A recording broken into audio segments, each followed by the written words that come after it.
This week on Home Sweet Home, we explore Tryall Club in Hanover, learn about this historic property, and then get a personalized tour of one of its outstanding homes, Hanover Grange.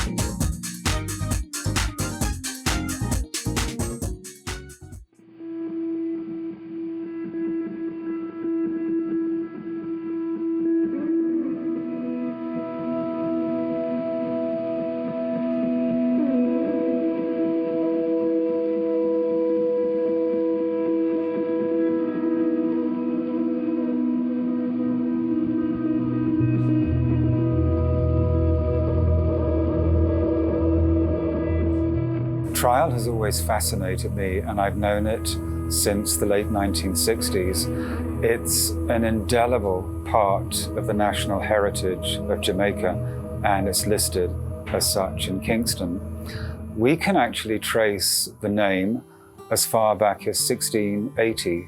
We don't know if there was a Mr. Tryall or a Mrs. Tryall, but it's always had that name. And in fact, at that time, it was far larger because it included Recovery Pen to the south and Phoenix to the east. So in the 17th century, it ran to almost 6,000 acres. A lot of people have said that it used to be a plantation. It's not strictly true because Tryall was always more of a pen, and a pen is mixed use, so it's livestock, some agriculture, and certainly over time, pimento was grown here, coconut, and also a little bit of sugar. One of the most remarkable things about Tryall is the 2,500 acres which we occupy. I would say probably 65% of it is kept as a nature reserve. It's also a place where, because of the natural beauty, people automatically disengage and they decompress. It's very serendipitous, and it's also very therapeutic. In 1957, Tryall was sold to a group of American entrepreneurs, including a Rockefeller. They had this vision of creating a private club in the parish, whereby they would carve out certain parcels of land where people could build a villa, and with large gardens, an average of 2.5 acres up to 14 acres. And today we have 89 villas, and there is a cap on 100. It won't go above 100, but it's actually unlikely that we would ever get there because we took away some of the parcels of land that were for sale. We decided we didn't want to lose the natural habitat of that land, and we wanted to preserve it for future generations. So we're very much a lifestyle proposition, beloved by families, and we're a destination that passes down through the generations. So people that came here as children in the 60s, they now come here with their children, often bringing their grandparents with them. And that's one of the most remarkable things about Tryall. Once people discover us, it's almost as if they found that home away from home. They go away for a few months, and then there's that siren call that Jamaica sends out if she decides that she likes you, and she lures you back. We're sitting in the 1834 Great House. It isn't the first great house to have been built at Tryall. The original was actually further to the south. This great house was constructed by Robert Allen and his family, and it's very much the hub of the club. We offer afternoon tea here every afternoon. The bar, which is to our right, is always very popular, and people can come up here for dinner, book the terrace for a private party, and of course it has that amazing view of the entire 2-mile coastline, Montego Bay to the east, and then looking up to Lucy in the west. We've got very strict bylaws which speak to the architectural guidelines if you're building a property here. And it's really important because it protects and preserves the look of Tryall, but it also very much is as an aid to people that have never built in the tropics before. So it's how to construct a house for this climate, making use of the natural flow of air. You don't want to build something that's completely sealed in, otherwise you're going to boil yourself inside. There's also a height restriction, so it's 25 feet from the grade of the front step up to the ridge of the roof. And you have to use cedar shakes when you're putting the roof on so that it's a uniform look right the way throughout the property. But if you drive around, you'll see really interesting and diverse architectural styles, and yet they all conform.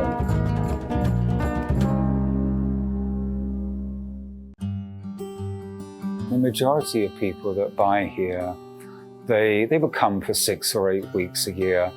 Otherwise, the house is put into the rental pool, so it's available for people to rent. Then we have a handful of homeowners who don't rent. They live here permanently, or they just don't want to, and they keep the home for family or for friends. But by and large, people rent. They want to try and offset some of the cost of running the villa. It is expensive. I think one thing I always do when somebody from a northern climate expresses interest in buying a home in Jamaica, particularly at Tryall, I sit them down and we talk through the cost, because owning a house in the tropics is very, very different from owning a house perhaps in North America or Northern Europe. Tropical climates put a lot of wear and tear on property, and if you have a villa on the ocean front, you can multiply that wear and tear several times because of the incursion of salt coming from the ocean carried on the breeze. So if you own a property in the tropics, you probably know yourself, it's constant maintenance throughout the year. You paint the outside, 6 months later you look at it and you think, good Lord, I need to paint it again.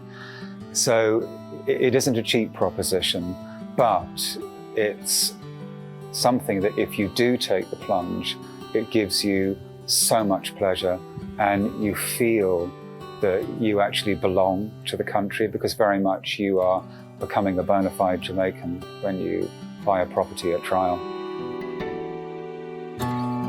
I just think to discover Tryall is in many ways to discover the true beauty of Jamaica. I think some people see the Caribbean as a beach. Jamaica is different. Jamaica is a country, and its two most unforgettable attributes are its people and its natural beauty. The people are what make Jamaica what it is. They go out in the world, they succeed. Because we're a large island, we're very true to our motto, which is out of many, one people. So many different races that have all come together. And by staying at Tryall, it encapsulates that, because you look at the people that work for us, whether it's the club staff or the villa staff, and we're so true to that motto. And people that come to stay here fall in love with the people that they meet. And if you're an owner here, your staff at the villa become an extension of your own family. And that's how every owner treats it. Coming up, Hanover Grange is a 6-bedroom suite house, and we've got a lodge which got a 3-bedroom. So it's really a 9-bedroom.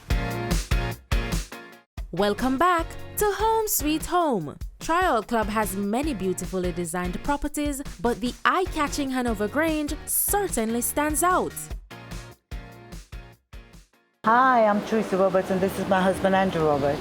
And welcome everybody to our home, Hanover Grange at the Tryall Club Jamaica, which is a house that we designed and built.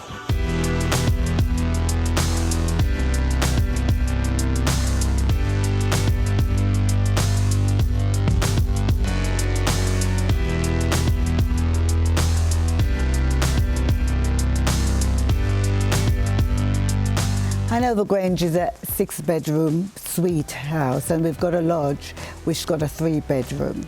So it's really a 9-bedroom. I wanted to build a house that was already in a area I felt was international. For me it's important because I know what I wanted to do was to show the world how Jamaicans can come back home and build something special. This is why I chose Tryall, because I'm a Jamaican and I wanted to come back and build my house in Jamaica.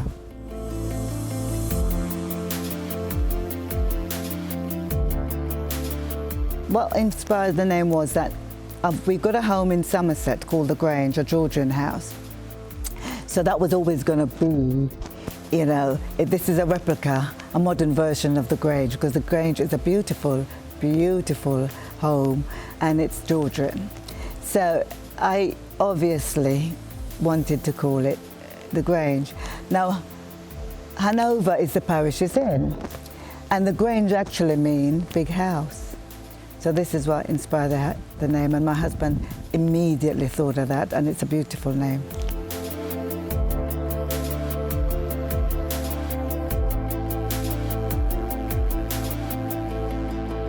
If I was left to my own devices, I would probably design just a white box and that would be it, very minimalist. And we actually live our lives, we don't over-decorate things. We like, you know, the less is more sort of philosophy is something that appeals to us. So often in homes people say, oh, it's beautiful, and when's the furniture arriving? So that's a little of our sort of ethos, really. And there are certain constraints around building.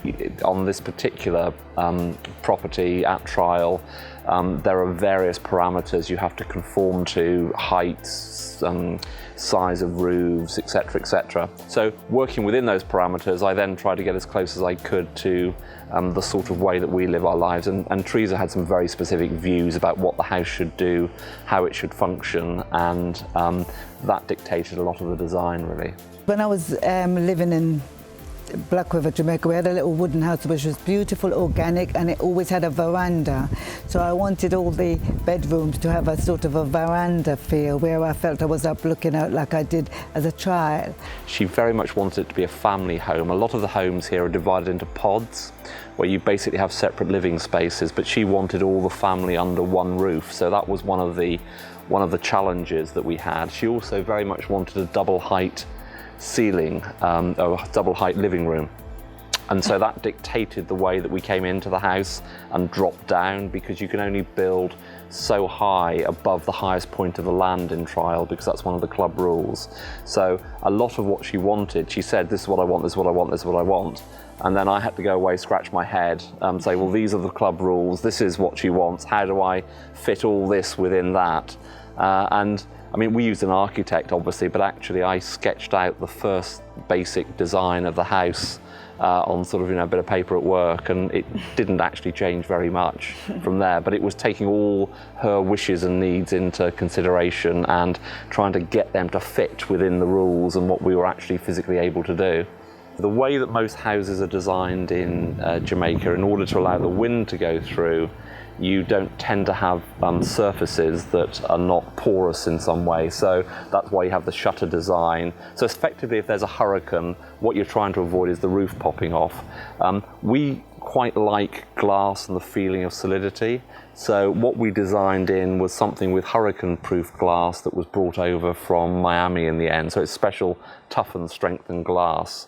And we like the ability to actually shut the whole house up and have that sort of cozy feeling, going back to the family nature of it. So that was something that you see, I don't think anywhere else actually on Tryall has that I've seen. It's quite a modern sort of feature, and we were very pleased with it in the end, so a team had to come over from Miami to fit that.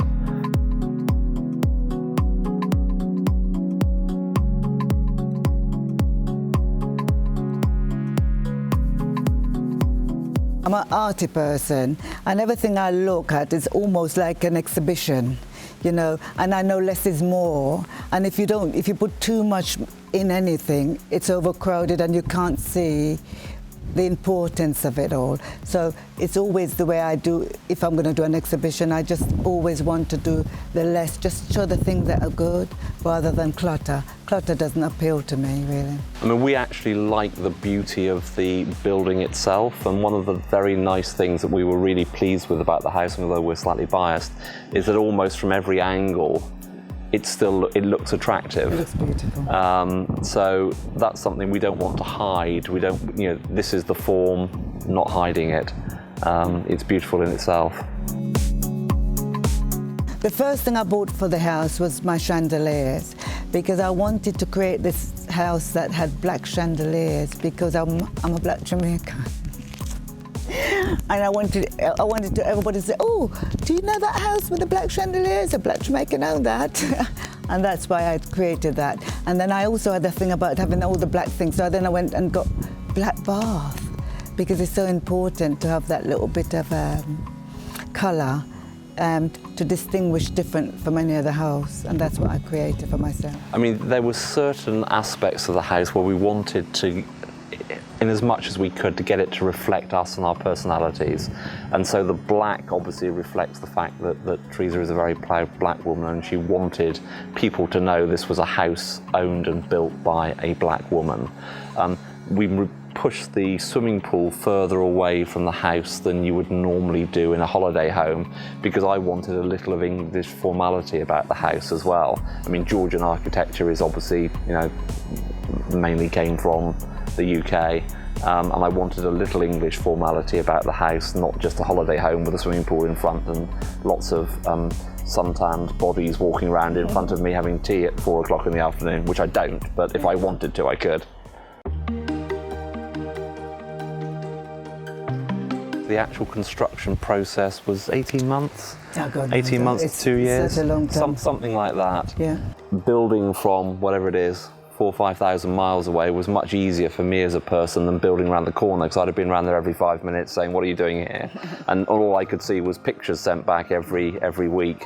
I mean, having said that, the architect and I sort of fought like cats and dogs about most things, but that was only because I was wanting to take out detail, and we wanted the house as we wanted it. So I was very much involved in it, but actually the construction process, I would have got much more involved had I been living around the corner. So we made trips out here to see progress. Yeah, I mean, one of the reasons Teresa wanted a house in Jamaica was to make sure that our family was connected to Jamaica for ever and ever, if possible.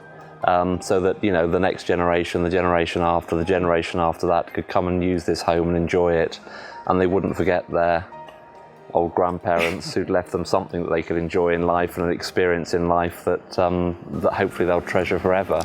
And people from Great Britain, and I will say it like this, they spend most of their time living in other people's house there, because they don't build house there. It's very rarely, you go in Britain and build a house. And so there is a house we've built here that our children and grandchildren will live in a house built by their family. It's a strange thing to say, but actually not having ever built a house before, and I don't think Teresa will ever let me build a house again, although I quite fancy the idea.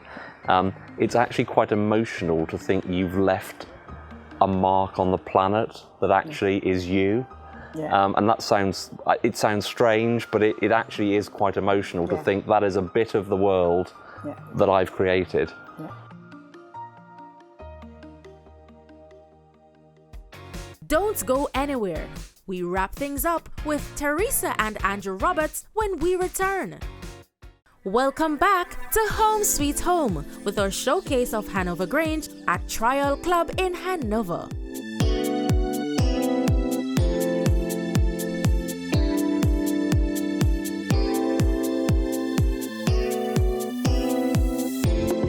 We'd love to be able to claim credit for designing the house and making it perfect for entertaining, but in truth, I think what Teresa wanted with the double height living area was the ability to make a grand entrance down the staircase. And the grand entrance down the staircase just happens to double up as a stage and provide a perfect sort of entertaining space. So I'd like to claim some credit for that, but the truth is something a little different. Yeah. We've had lots of opera singers coming from France, coming from the UK. Willard White, we have his wife. We had also Gilles Saint-Jean from Nice and Cat Ferrat. And we have the most beautiful opera events in Hanover Grange. Also, we've had fashion shows. Isabel Christensen come all the way from Monaco to do a fashion show here, and it was beautiful. I hadn't realised how versatile this house was until all that. And the more I was hosting events, the more I fell in love and couldn't believe what we really created, really. And then it goes for the weddings. The weddings here, we have wonderful weddings here, and it's the most beautiful thing. And even that filled me with a great sense of achievement, because we didn't build it as a wedding house, but we just love the amount of weddings we have here and how beautiful it looks. But very much Teresa wanted to bring international guests into Jamaica, to send them away as ambassadors for the country, and bringing them in, she wanted to entertain them in a way that they said, look, Jamaica has the best of everything if you want to go and try it. And so that was the other way that we always use the house. We have sort of big house parties and try and do it in a way that actually makes a contribution to the country and creates some sort of buzz around the country as well. It's not an entirely frivolous thing. I mean, you know, it's great, it's glamorous, it's all those things, but at the same time it does actually achieve something very positive for the country, hopefully.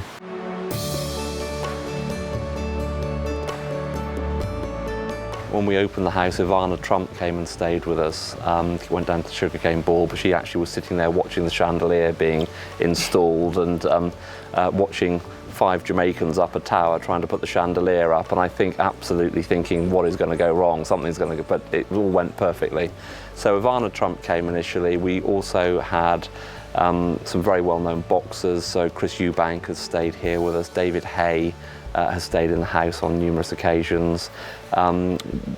We have hosted a lot of people. Misha Paris, the singer, has been here with us. Isabel Christensen, who is the designer who did the fashion show, was staying here with us. Sir Willard White has stayed here with us and sung. We've also had other celebrities staying at the house when we've not been here. So Jim Courier, the tennis player, stayed here with his wife. A very well-known Premiership footballer called Nicky Wells got married here last year. We've also had American basketball players, football players come here and stay. A whole host of people have been through the house.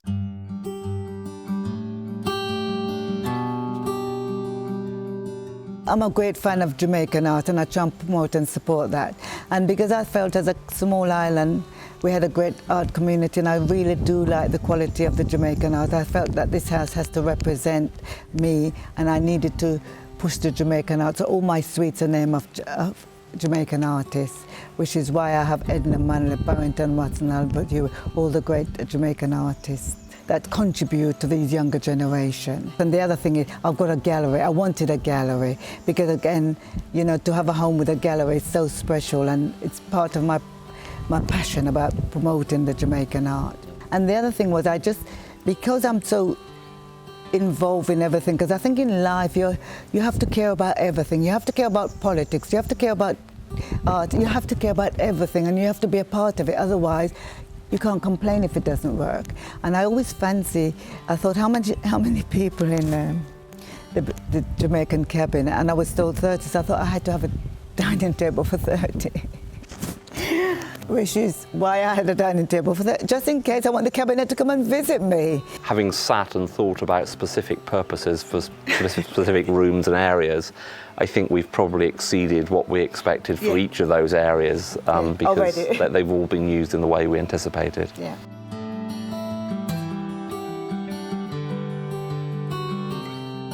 Our bedroom suite differs because we always felt when we have our grandchildren that they sometimes always creep in our bed. So we had to make this big space that in case when they come with their parents, they will come and stay with, even though the parents are here, they will always creep in our bedroom. I think it happened for the first few visits, but now they're so old, they don't bother anymore. No, it was a bit like The Great Escape. They would, at about 4 o'clock in the morning, you'd suddenly hear a crawling of grandchildren coming up from their parents' room to us, and often with videos in their hands saying, please can we watch this now, or something. So it wasn't good for our sleep, but quite nice in lots of other ways. But that is why the space in our bedroom suite is so big, because it was built to accommodate the grandkids. Now, I'm not entirely sure whether this was a con or not, but Teresa's walk-in closet was designed to allow the grandchildren to sleep there. So she said it had to be big enough for the grandchildren to sleep in. They've never slept there, and I'm now wondering whether actually I was just completely taken for a ride on that, and she just wanted a big walk-in closet.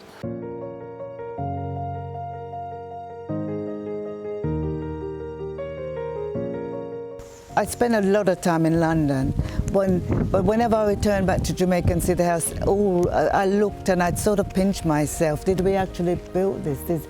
You know, it's so grand, it's so beautiful, and I'm so happy with all the different spaces.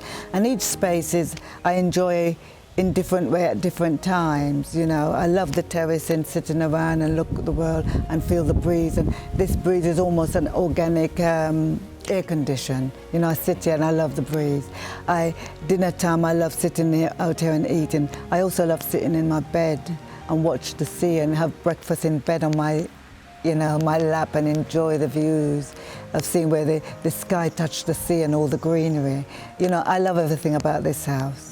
This sounds awful and sounds conceited, it doesn't mean to, but the really nice thing is there isn't any space, I think, that we would change in the home.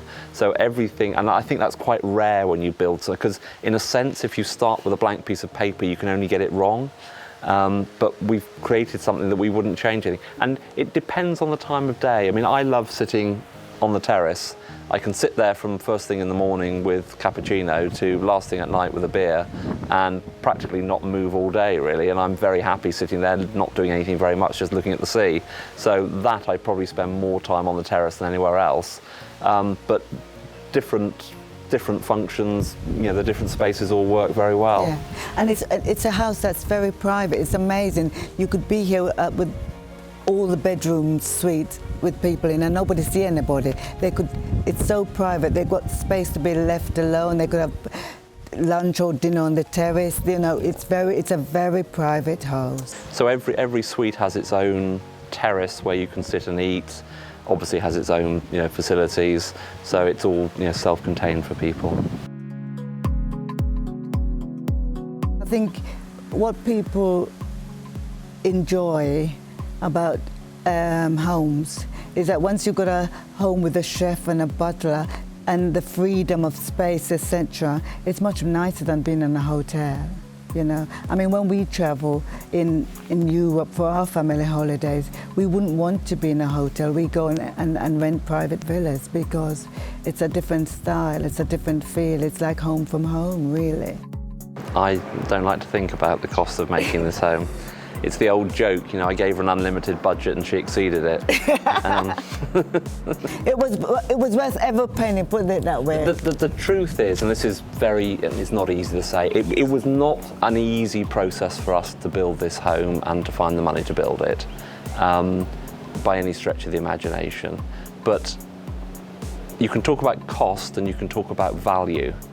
And we find value in this and we don't think about the cost. The cost was there and we had to find the cost, but we've created value.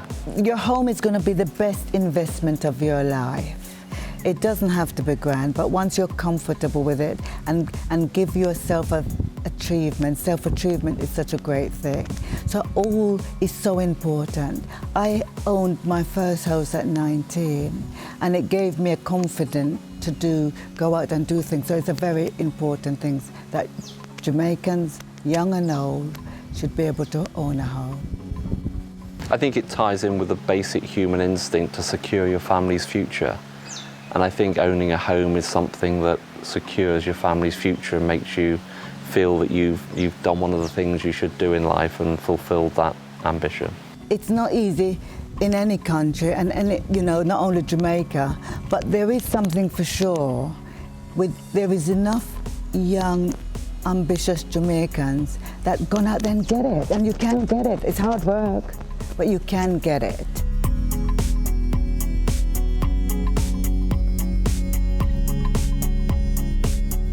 Until next time, thanks for watching Home Sweet Home.